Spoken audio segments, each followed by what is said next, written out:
મહાનગરપાલિકાની ચૂંટણી માટે ભાજપ કોંગ્રેસે ધુઆધાર પ્રચાર શરૂ કરી દીધો છે। ગોડાદરા વિસ્તારમાં કોંગ્રેસે ડોર ટુ ડોર પ્રચાર કર્યો। કોંગ્રેસના ઉમેદવાર અપેક્ષા વૈષ્ણવ, રવિન્દ્ર પાટીલ, રામમૂર્તિ યાદવ, બેબીસી રાજપૂતે ડોર ટુ ડોર પ્રચાર અભિયાન શરૂ કર્યું। સુરતમાં રાજકીય પાર્ટીઓનો પ્રચાર પ્રસાર ચાલી રહ્યો છે, ત્યારે કોંગ્રેસના ઉમેદવારો પણ ડોર ટુ ડોર પ્રચાર કરવામાં લાગ્યા છે। જીતનો વિશ્વાસ તેઓ પણ વ્યક્ત કરી રહ્યા છે, ત્યારે ડોર ટુ ડોર પ્રચારમાં અનેક મુદ્દાઓ તેઓ રજૂ કરી રહ્યા છે। કયા પ્રકારના મુદ્દાઓ છે તમારા? મુદ્દામાં અમારે મહિલાઓને જેના નામ પર બેરા બિલ હશે એને 50% અમે રાહત આપીશું।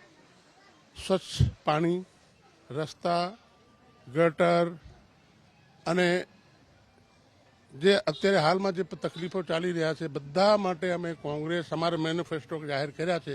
એ મેનિફેસ્ટો પ્રમાણે અમે જનતાને જે જનહિતમાં જેટલા પણ કામો હશે અમે કરવા માટે તૈયાર રહીશું અને પ્રજાને પડખે ઊભા રહીશું।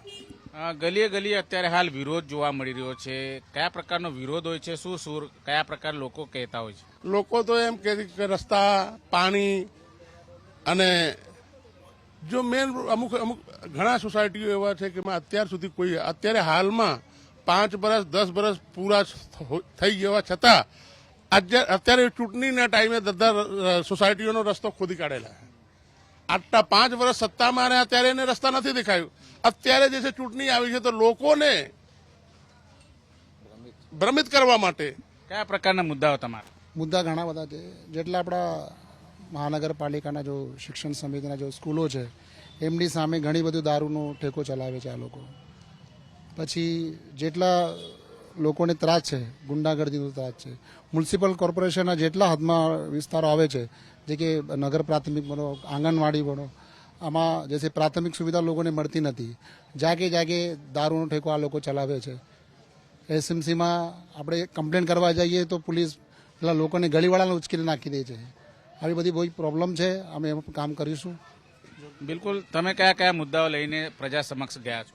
मैं बेबी सिंह राजपूत। मेरा मुद्दा यही है कि हम जब गली में आ रहे हैं तो कोई गली में ऐसा रास्ता नहीं मिल रहा है जिसमें गाड़ियां भी सही से चल पाए, और पानी मीठा तो है ही नहीं, गटर का पानी मिक्स उसमें आ रहा है, और कहीं ना कहीं हमारे जो रहने वाले यहाँ के बहुत सारे फैमिली हैं बीमार हो रहे हैं, उनकी जो स्वास्थ्य बिगड़ रही है उसकी भी सही से सहायता नहीं हो पा रही है।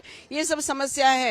जो चीज 5 साल में होनी चाहिए वो चुटनी के टाइम में अगर हो रहा है तो कहीं ना कहीं हम तो बोलेंगे कि हमारी ये जो सरकार बार बार आ रही है और काम नहीं कर रही है और बोल रही है कि हमारा ही राज चलेगा, तो हम बोलते हैं कि जो काम नहीं कर रहा है उसको चेंज करो।